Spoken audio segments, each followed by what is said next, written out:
Do you want to know why trying to get on top of bullying in your workplace is so freaking hard? The answer, I reckon, in my opinion and from what I've found, is it's because you're trying to change the wrong person. When you bring someone that you've identified as, or someone else has identified as a bully, and trying to put them through the performance management process, trying to get them to change, you've got failure written all over it, because what you're doing is you're wanting that person to take some sort of accountability for the impact that they're having on others. And as you've probably realized, it's not going to happen. But there's a really easy way. There's a much easier way to get on top of bullying in your workplace, and that is by realizing the right person to work with. And you know who that is? That is your enablers. They are your secret weapon. What are your enablers? How do you spot an enabler? They're the really nice people that don't want to tell the bully that they're full of shit. They're the people that just go, when the bully just unleashes on them about someone else. When a bully goes to someone and says things like, I was only joking, or no, that's not how we do it here, or you're too sensitive, or, you can always leave if you don't like it. These sorts of comments. It's the person that is just keeping the peace. They're the ones that you want to work with, because they are the enablers of the bullying. And it's so simple. It is so simple.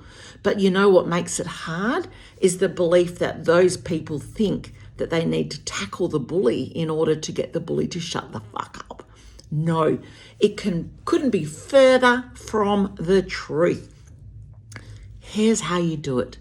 Your enablers, your peacekeepers, the ones that are just like staying quiet and not really wanting to rock the boat, you teach them the skill of curious questioning, because every bully needs an audience. And in fact, if they don't have an audience, they can't bully. What do you think a bully hates most? Yes, it's being challenged. What do you think an enabler hates most? Challenging. So let's get the out of it. And I'm going to teach you right now how to do it. So the way that you get an enabler to jump into the art of curious questioning is you get them to be interested. When someone says a bullying statement or something that is inappropriate or hostile, teach your enablers to get interested and ask for more information. Let me show you. Oh, I was only joking. Oh, you're so sensitive. Instead of the enabler going, oh, am I? Is it me? Oh, or you're a fucking idiot, but not saying it. You get them to do this instead and go, oh, well, I don't want to be coming across as too sensitive. Can you tell me specifically which part of that you think where I was being too sensitive, so that this can be a learning opportunity for me?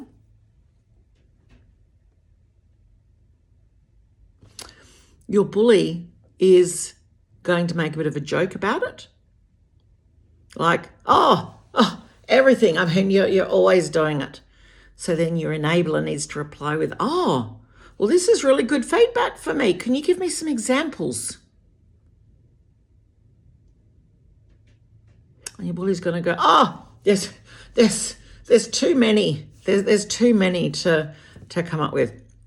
So your curious questioner then needs to go, okay, well, what I want to do is, because I really want to learn from this, can you keep a note of each time I'm too sensitive, because I'd like to catch up with you maybe in a week, because this is really great information for me.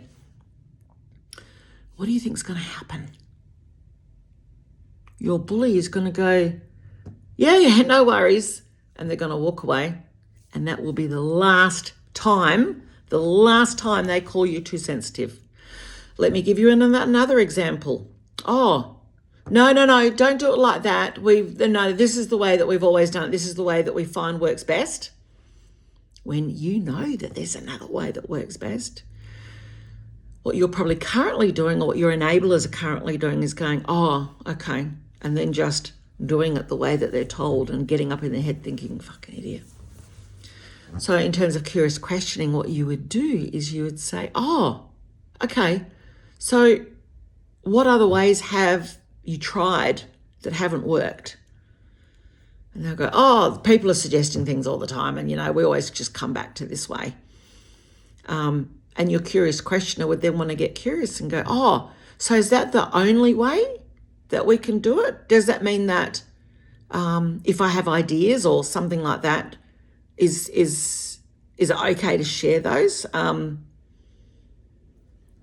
And your bully's going to go, oh yeah, but we always come back to this old way. And your curious question is going to go, so what is it about the other ways that didn't work, do you reckon?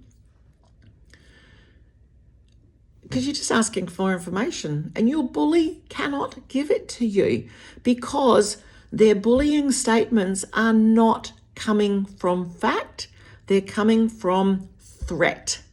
The only reason someone makes a bullying statement is because they believe they're going to look stupid or they're going to look popular.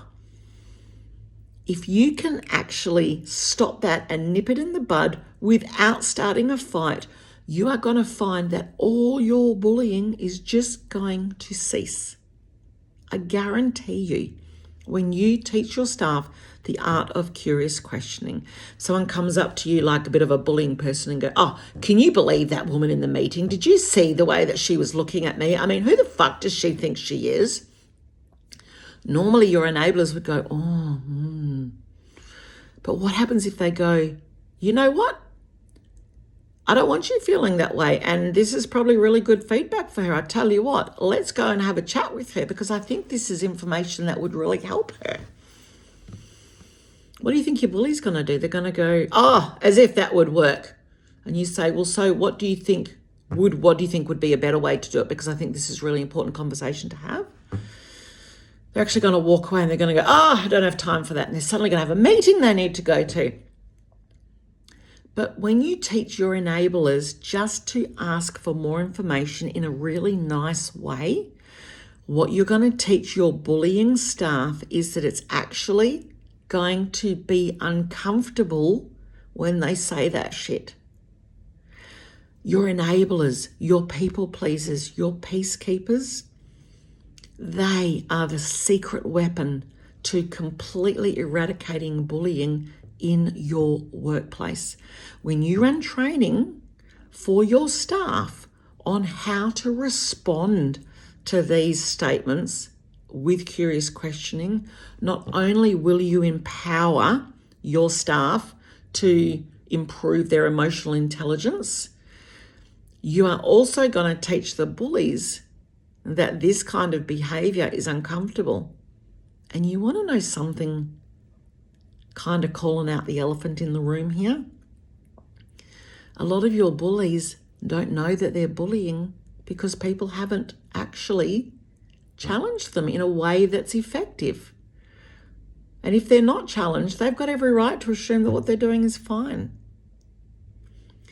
If you would like to know more about how to teach your staff as a group or even one-on-one privately, the art of curious questioning, reach out to me. My website is rebootyourlife.com.au. I can work with you in person, over the phone, on Zoom, on Teams, wherever you are in the world.